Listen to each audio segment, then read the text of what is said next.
I saw people with lacerations, cut all over their body, young men with fractured legs that we had to pay over 800,000 for their surgery. And I want to take this moment to reach out to all of these people that, in spite of all the attempts to put fear in them, they stood against it and came out in hope and courage. That I am with you. We are with you. Myself, my deputy governor, the party, we are together, we are with you, we are by your side. And it is not just lip service. Today we launched the platform called grvcares2023.com. Please, anyone that has been a victim of electoral violence, log onto this website, upload evidence of this violence, upload your hospital bills, upload a police report if you have it, and we will offset your hospital bills. Because empathy and love is not just lip service, it's in the action. Love is action. And for people that came out in hope and courage, we are going to show that we stand by you, we value you, and we appreciate you. Yesterday, Senator Bola Ahmed Tinubu called for healing. But healing cannot happen without justice. The APC unleashed evil on Lagosians, spiritually with their fetish diabolic rites that were done during the day, and physically with violence that was unleashed on all Lagosians. There's an attempt to make this seem as though it was a Yoruba versus Igbo situation, and it was limited to certain areas, but it was widespread across the whole of Lagos. From Koshofe to Shomolu to Ikeja, everybody was affected. Everybody was disenfranchised. Yeah, they want peace, but it's not really peace that they want. They want the peace of a graveyard. They want healing without addressing the issues of bringing justice, so they want the healing of the dead. The thrust of my message is not to the evil cult organization of the APC, but it is to the indigenous Lagosians and Lagosians at large. We cannot afford to have an agberocracy, a militant type of government in Lagos State. We all believe that we had gone past this type of politics. We all believe that democracy had been deepened. But we saw not just violence and diabolic means of trying to restrain and belittle the people of Lagos, to create a one-party state, all the way from Ikoyi to Ikeja to Ikorodu, were all disenfranchised. They could not campaign based on their past record, so they stoked ethnic strife. For the ambition of one man and his cult, the entire credibility that INEC had built over the last 4 years was ripped into shreds in one day. For the ambition of one man and his cult, we saw our traditional institutions reduced to pawns, to tools, or rites that were supposed to be done at night and witnessed by only the people that have been initiated into the Oro institution, was being done during the day, invoking in broad daylight the spell that Senator Tinubu and his cult have used to keep Lagos bound. There was no election in Lagos State. It was violence at multiple levels, physically and diabolically. On this ambition, they sowed seeds that potentially can lead to things that we have seen in other countries like the Rwandan genocide. Seeds of discord, seeds that othered our neighbors and people that we have known and have balance and harmony in this state. My dear Lagosians, our enemy is not, they are not our neighbors or our visitors or fellow Lagosians. Regardless of their diverse tongues, our common enemy is violence, insecurity, poverty, stagnation, corruption, and underdevelopment.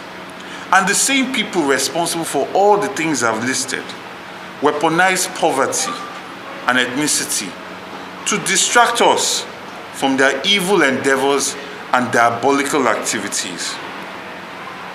We will never have free and fair elections under a Tinubu presidency, because we can see by their antecedents, you can predict what is to come. Instead, we'll have a military-type one-party system that seeks to disenfranchise and suppress people, as opposed to engaging the people, selling their mandates, accounting for the stewardship of whatever positions that they've had.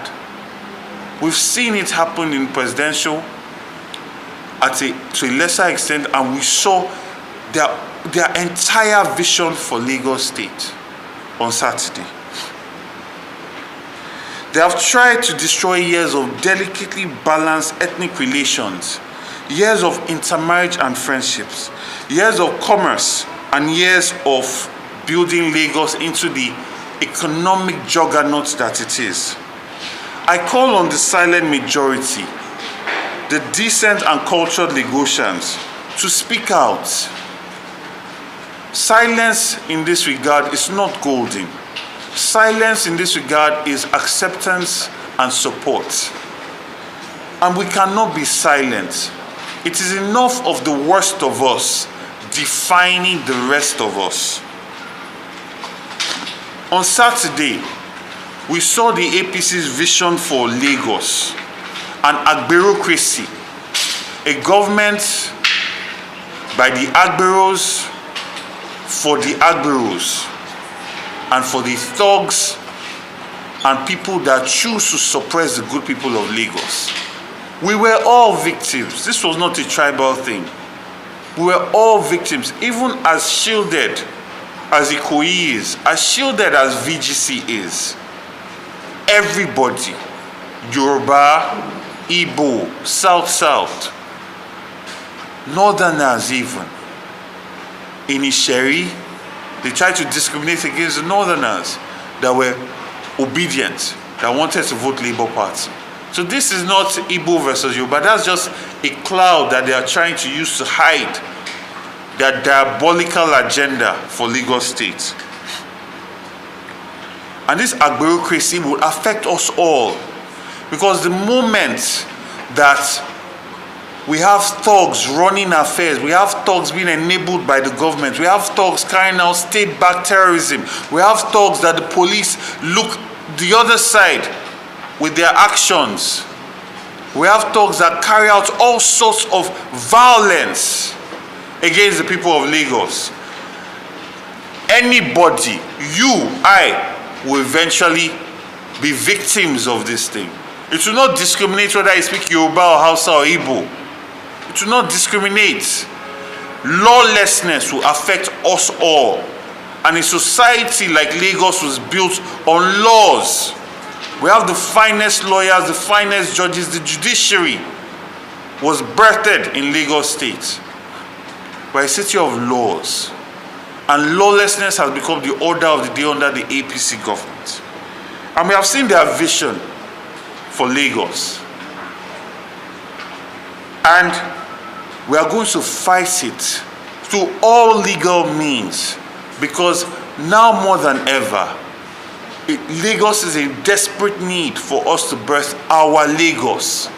A Lagos that is accountable, a Lagos that is open, a Lagos that is law-abiding, a Lagos that is holy, a Lagos that is pure, that believes in love and empathy, a Lagos where the people are allowed to express themselves regardless of who they want to vote for, a Lagos that will not be diabolically suppressed by evil people, a Lagos that will not be suppressed by violence, a Lagos that will not be suppressed by importing thugs from all over the southwest to come and enact violence against the same people that you want to govern.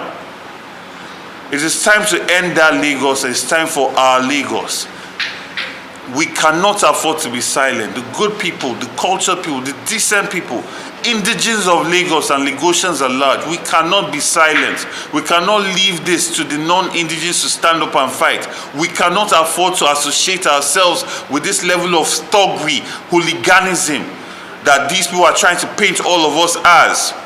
We must talk. We must show disgust and disdain for this type of governance. We must stand up proud and say, no, this is not what we stand for. This is not the government, not in our name. And we are going to go through all legal processes to ensure that we retrieve this mandate, the mandate of so many people that were hurt, mutilated, killed. And we're going to see it all the way through. But this call is to you, people of Lagos. This is not the time for silence. We need you to speak up. We cannot afford for this discord to come in the south. These are two of the greatest ethnicities, greatest tribes in Nigeria and in Africa as a whole. In their coming together in a handshake across the Nigeria is unstoppable. And we will not allow one man, because of his selfish ambition, to destroy this work that Afenifere, the Pandef, the Middle Belt, all this forward that have tried so hard to bring us together. We will not allow the ambition of one man to destroy it. So I'm here to speak to you, to your hearts, to your minds. Please, this is not time for silence. Reach out to people. Reach out to our fellow Lagosians and Lagosians at large. And let us seek to stand against this oppression, because it is only in the presence of justice that healing can begin. God bless you, Lagos. We love you. And for those that were harmed during this event, please log on to GRV Cares 2023. We are going to show our love by offsetting your bills, your hospital bills, because we stand by you and we are proud of you for making decisions based on hope and not fear. God bless you. Thank you very much.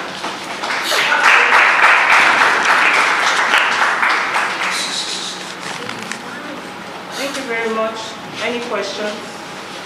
Please start by introducing yourself, your media house, and then your question. So let me ask you this question. Those people who are injured and are still receiving treatment at the moment, what assurances do we have that they are members of the party one? And what assurances do we have that they are actually attacked by those who you have alleged to be behind the attack? We have videos. We have a plethora of video evidence. We know our polling unit agents. We know our polling unit supporters. Yesterday, when I was in Apapa, there was a young man that was next to another young man that was a victim of a machete being cut across his entire face. We have the video of it. We have the pictures of it. We know for a fact that he was an agent at this particular polling unit.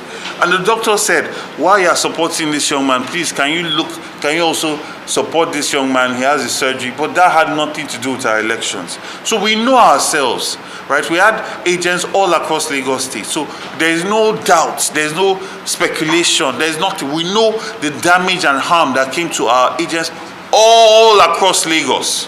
Right? So it is not in question. How much confidence do you have in the judiciary to get a brief for all of this?